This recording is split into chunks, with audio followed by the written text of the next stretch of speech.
பல கோடி ரூபாய் சம்பளம் வாங்குற ஒரு தொழிலை விட்டுட்டு மக்களுக்காக சேவை பண்ண வராருன்னு வச்சுக்கோங்களேன். கண்டிப்பா அவருக்கு வந்து பணம் சம்பாதிக்கணும்னு எந்த இன்டென்ஷனும் இல்லை. ஸோ அவரை நம்பின மக்களுக்கு நல்லது செய்யணும்.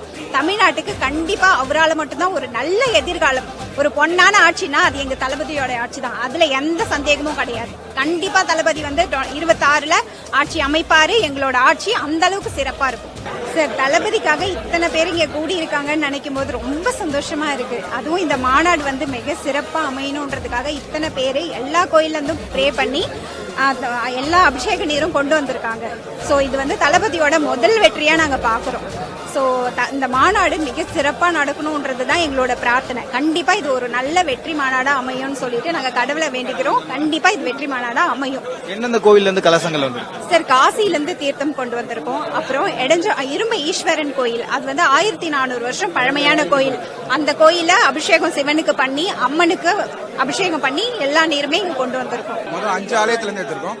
பெருமாள் கோயில், முருகர் கோயில், சிவன் கோயில், அம்மன் கோயில் இருந்து அது நம்ம காசி தீர்த்தம் சேர்த்து மொத்தம் 5 கோயில்ல இருந்து தீர்த்தம் கொண்டு வந்திருக்கோம். இந்த மாநாடு வெற்றி மாநாடா நடக்கணும். தளபதி அடுத்த முதல்வர் ஆகணும்ன்றது வேண்டி நாங்க இதெல்லாம் எடுத்து கொண்டு வந்திருக்கோங்க.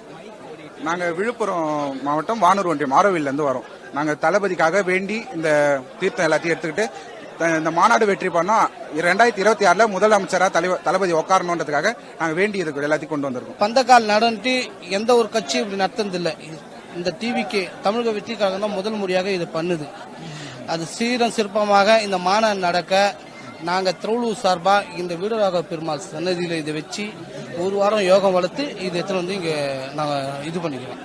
வரலாற்றிலேயே இது போல ஒரு பூமி பூஜை யாரும் போட்டிருக்க மாட்டாங்க. எந்த கட்சி நடத்தி இருக்காது. தமிழக வெற்றி கழகம் முதல் முறையாக இந்த விக்கிரவண்டியில வீசாலையில வந்து பூஜை போட்டிருக்கோம். ரொம்ப சந்தோஷமா இருக்கு. விடிய காலம் 3 மணிக்கே 10,000 பேர் வந்து இந்த இடத்துல இறங்கிட்டாங்க. ரொம்ப சந்தோஷமா இருக்கு. இந்த மாதிரி ஒரு 3 மணிக்கு வந்து தமிழ்நாட்டில் எந்த ஒரு இடத்துல பூஜை போட்டிருக்க மாட்டாங்க. இந்த பூஜை போட்டிருக்காங்கன்னா எல்லாமே வந்து தளபதி மேல இருக்க பாசமும் அன்பும் வச்சிருக்கனால மட்டும்தான் இன்னைக்கு வந்து இவ்வளவு பேர் தமிழ்நாடு முழுவதும் வந்திருக்காங்க. ரொம்ப மகிழ்ச்சியா இருக்கு. இந்த மாநாடு உலக அளவில் பேசுற அளவுக்கு மிக சிறப்பாக நடைபெறுன்றது நான் தெரிவிச்சுக்கிறேன். பல்வேறு பகுதியில் இருக்கக்கூடிய தொண்டர்கள், நிர்வாகிகள் எல்லாருமே இன்னைக்கு வந்திருந்தாங்க. சோ இது எப்படி ஒருங்கிணைக்கப்பட்டிருந்தது இந்த மாதிரி பூஜை நடக்கும்போது? எல்லாமே பாத்தீங்கன்னா தமிழக வெற்றி கழகத்தை பொதுச் செயலாளர் அவர்கள் வந்து பாத்தீங்கன்னா 2 நாள் முன்னாடியே எல்லாரும் ஒருங்கிணைச்சு இது மாதிரிலாம் வரணும், கலந்துக்கணும், பாத்துங்க. எல்லாருமே நிர்வாகிகளாம் வந்து பாத்தீங்கன்னா இந்த இடத்த சின்ன ஒரு மாநாடு மாதிரி ஆயிடுன்றதுனால முக்கியமான பொறுப்புள்ளவர்கள் மட்டும் வந்து கலந்துக்கிறாங்க. எல்லாருக்கும் அழைப்பு கொடுக்கல. எல்லாரும் முக்கியமான நிர்வாகிகள் வந்து பொறுப்புள்ளவர்கள் மட்டும் அழைப்பு கொடுத்துருக்காங்க. எல்லாரும் வந்திருக்காங்க. மாவட்டம் அணி எல்லா அனைத்து அணித்தலைவர்களும் வந்து கலந்துக்கிறாங்க. ரொம்ப சந்தோஷமா இருக்கு. இப்ப மாநாடுக்கான செயல்பாடுகள் எப்படி போயிட்டு இருக்கு? அதுக்கான ஏற்பாடுகள் எப்படி நடந்துருக்கு? கழக பொதுச் செயலாளர் பார்வையிட்டு இருக்காரு. இப்பதான் ஃபர்ஸ்ட் முதல் படியை நீங்க எடுத்து வச்சிருக்கோம். இனி வருங்காலங்களில் இனி இருக்கிற நாட்கள்ல தொடர்ந்து விக்கிரவண்டி வீசாலையில மிக சிறப்பான ஏற்பாடுகள் தொடர்ந்து நடைபெறுன்றது தெரிவிச்சுக்கிறோம்.